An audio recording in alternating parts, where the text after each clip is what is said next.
I know it's just rap and this is a bit trivial, but the confusion about the whole mustard Goku thing that people are confusing with TV off and Hey Now is really grinding my gears, right? And it really is a case study on how this bleeds into quote unquote real life stuff, right? So let's talk about it. So in my last video, I clearly show evidence that the question was about TV off. DJ Mustard was asked about TV off and whose idea was it to scream mustard, right? And then it was answered. But for whatever reason, this information landed on platforms like Kirko and they got it confused and said, hey now, instead of TV off. And then they corrected themselves, right?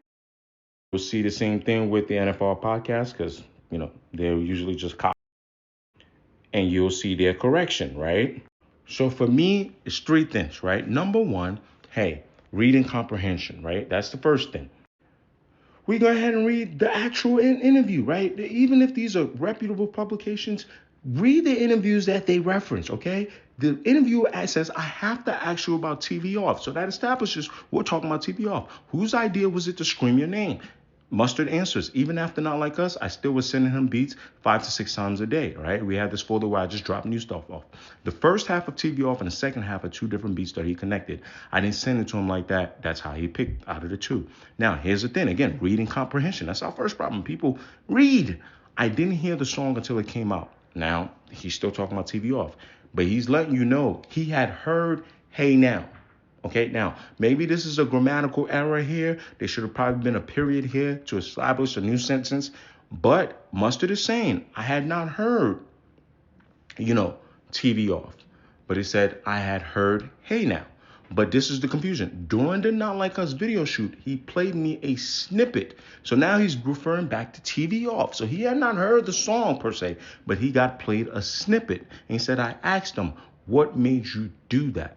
And then Kendrick says, when I heard the beat, I just felt like Goku or something. I was like, what? And then he explained. He said, when I hear certain shit on your beats, it brings out something else in me. Okay? So maybe that's the confusion of Mustard's answer.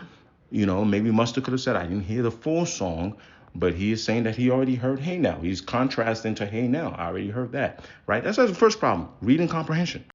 The second problem I have is people not correcting misinformation because of clicks and views. So no offense to Kirko, no offense to the NFL podcast. I use them sometimes as references. But when you know you got this wrong, delete the tweet. But I guess what? Twitter pays now. Instagram, TikTok, they pay now. So instead of deleting it, you're going to do the correction. But most of the general public will just run with the lead tweet. Then I'm going to check the reply. So the second thing I have a problem with, people don't delete false information. Private it. Get rid of the tweet. Get rid of the video, right?